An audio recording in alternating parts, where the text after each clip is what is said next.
এই জন্য আমার ভাইয়েরা, এখানে আল্লাহ তাবারক ওয়া তাআলা ইদ্দতের প্রসঙ্গ তুলে ধরেছেন। একটা মেয়ের বিবাহ হয়েছে, বিবাহ হওয়ার পরে যে কোনো কারণবশত স্বামীর সঙ্গে দাম্পত্যটা সুখের হয়নি, সেখানে ডিভোর্স হয়ে গেছে, সেখানে তালাক হয়ে গেছে, তাহলে এই যে তালাকটা হয়ে গেল, তালাকের পরে একটা ইদ্দত বলে একটা জিনিস আছে, ইদ্দত অতিবাহিত করতে হয়। যখনই আপনি জামাইয়ের কাছ থেকে মেয়েকে ডিভোর্স নিয়ে নিলেন, তালাকটা নিয়ে নিলেন যেদিনে, তার পরের দিনেই যদি আপনি মেয়েকে অন্য জায়গায় বিবাহ দিতে চান, বিবাহ দিতে পারবেন না? দিতে পারবেন? পারবেন? দেওয়া যাবে? যাবে না আবার যাবে, যাবে না আবার যাবে, দুরকমই আছে। যদি কোরআনে মাজিদের তাফসীর, কোরআনে মাজিদ বলছেন যে আপনার মেয়েকে আপনি বিবাহ দিয়েছেন, এখনো স্বামীর ঘরে সে যায়নি, স্বামীর সঙ্গে সে একত্র বাস করেনি, একসঙ্গে হয়নি, মেয়ের জাস্ট বিয়েটা দেওয়া হয়েছে, এখনো রুখসাতি হয়নি, আপনি স্বামীর বাড়িতে পাঠাননি, স্বামীর সঙ্গে একত্রিত হয়নি, একটা রুমের মধ্যে তারা বাসর করেনি, তার পূর্বেই ডিভোর্স হয়ে গেছে। এটাকে শরীয়তের পরিভাষায় গैर মাদখুল বিহা বলা হয়। কি বলা হয়? গैर মাদখুল বিহা, অর্থাৎ ওই মেয়েটার শুধুমাত্র অনলি বিবাহ হয়েছে, সে স্বামীর কাছে যায়, স্বামীর কাছে যায়। অনেক সময় হয়ে যায় বিবাহ হয়ে গেছে, কিছুদিন পরে অনুষ্ঠান হবে, স্বামী মেয়ে জামাই একত্রিত হবে, তার আগেই দেখা যাচ্ছে যে কোনো কারণবশত একটা বিচ্ছেদ হয়ে গেল, কাট হয়ে গেল।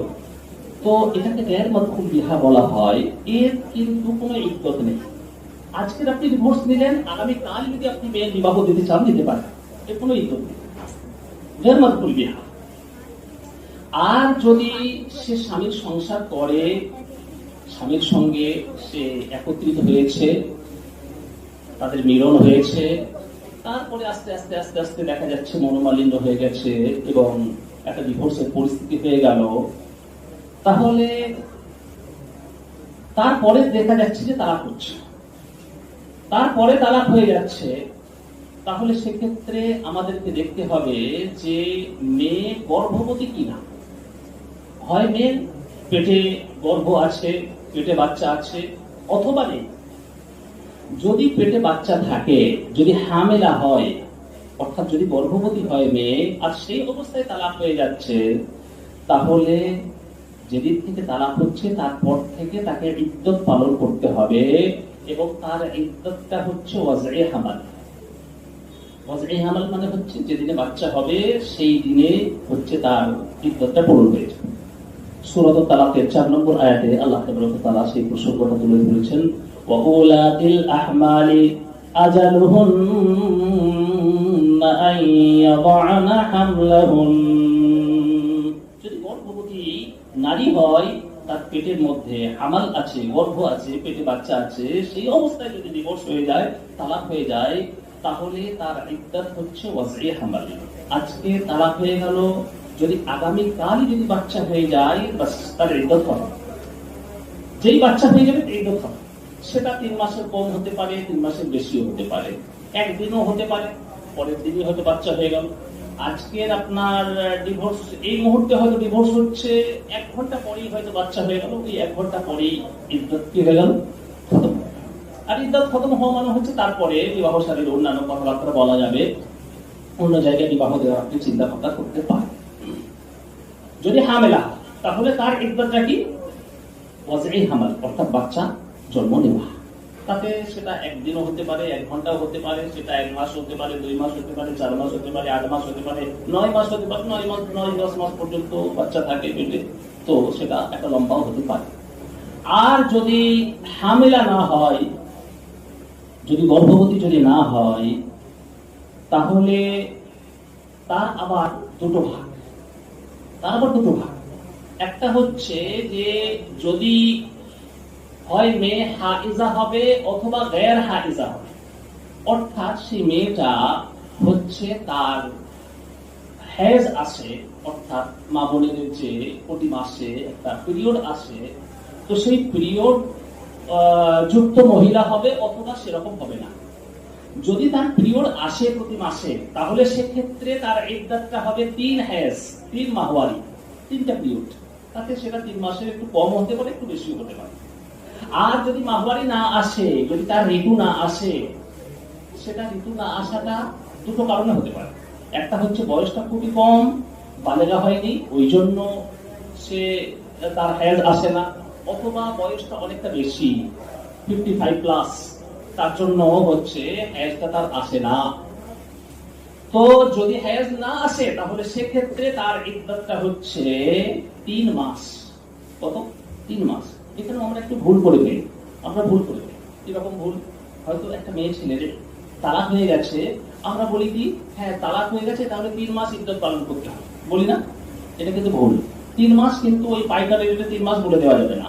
যদি মেয়ে ছেলেটা যদি হায়েজ আসে, ঋতু যদি আসে প্রতি মাসে, তাহলে সেক্ষেত্রে কিন্তু 3 ঋতুকাল হচ্ছে ইদ্দত পালন করতে হবে। যদি হায়েজ তার না আসে, ঋতু যদি না আসে, তাহলে সেক্ষেত্রে তার ইদ্দতটা হচ্ছে কত? সেক্ষেত্রে 3 মাস। কিন্তু যদি ঋতু আসে, পিরিয়ড যদি আসে, তাহলে সেক্ষেত্রে 3 পিরিয়ড কাল হচ্ছে তার ইদ্দত। সেটা 3 মাসের একটু কম হতে পারে, 3 মাসের একটু বেশি হতে পারে। এটা হচ্ছে কোরআনুল মাজিদের মধ্যে আল্লাহ সুবহানাহু ওয়া তাআলা ইদ্দতের প্রসঙ্গ, অর্থাৎ তালাকের যে ইদ্দত, সেই ইদ্দতটাকে বর্ণনা করেছেন। আর একটা ইদ্দত হয়, সেটা হচ্ছে ইদ্দতে ওয়াফাত। সেটা হচ্ছে কি? ইদ্দতে ওয়াফাত। স্বামী মারা গেছে, হয় না? স্ত্রীকে রেখে স্বামী মারা গেছে। অনেক সময় দেখা যাচ্ছে আজকে বিয়ে হলো, কয়েকদিন পরেই স্বামী মারা গেল, জামাই মারা গেছে, হয় না? আল্লাহ তাবারক ওয়া তাআলার হাতে সমস্ত কিছু আল্লাহ তাবারক ওয়া তাআলার হাতে। তো একটা মেয়ে ছেলের সে স্বামী মারা গেছে, যদি স্বামী মারা যায়, তাহলে সেক্ষেত্রে তার ইদ্দতটা কিরকম ভাবে হবে? তার ইদ্দতটা হচ্ছে যে ওই রকম ভাবে দেখতে হবে যে তার পেটে বাচ্চা আছে কিনা, গর্ভবতী কিনা। যদি সে গর্ভবতী হয়, তাহলে তার ইদ্দতটা ওই রকম হবে।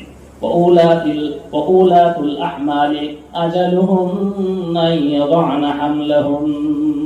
তার ইদ্দতটা হচ্ছে ওয়াজাই হামল, অর্থাৎ যেদিনে যখন তালাক হচ্ছে, তারপরে যখনই তার বাচ্চা হয়ে যাবে, সঙ্গে সঙ্গে তার ইদ্দত খতম, সঙ্গে সঙ্গে তার ইদ্দত খতম। আজকে স্বামী মারা গেছে, কালকেই হয়তো বাচ্চা হয়ে গেল, বাস ইদ্দত খতম, তার আর কোনো ইদ্দত নেই। আর যদি হামেলা না হয়, যদি গর্ভবতী না হয়, সেক্ষেত্রে আল্লাহ তাবারক ওয়া তাআলা তার ইদ্দতটা সূরাতুল বাকারার মধ্যেই বর্ণনা করেছেন। সেটা হচ্ছে 4 মাস 10 দিন। সেটা আল্লাহ তাবারক ওয়া তাআলা সূরাতুল বাকারার 234 নম্বর আয়াতের মধ্যে তুলে ধরেছেন। ওয়াল্লাযীনা ইউতাওয়াফাউনা মিনকুম ওয়া ইয়াযারুনা আসওয়াজান ইয়াতারাব্বাসনা বিআনফুসিহিন্না আরবা'আতা আশহুরিন ওয়া 'আশরা। 4 মাস 10 কতদিন? 4 মাস 10 দিন যাবত ইদ্দত পালন করতে হবে। এটা হচ্ছে স্বামী মারা গেলে তার ইদ্দত। স্বামী যদি মারা যায়, তাহলে তার ইদ্দতটা হচ্ছে, যদি গর্ভবতী হয় তাহলে ওয়াজাই হামাল, অর্থাৎ বাচ্চা জন্মগ্রহণ করা পর্যন্ত। আর যদি হামেলা যদি না হয়, গর্ভবতী যদি না হয়, তাহলে সেক্ষেত্রে 4 মাস 10 দিন যাবত ইদ্দত পালন করতে হবে।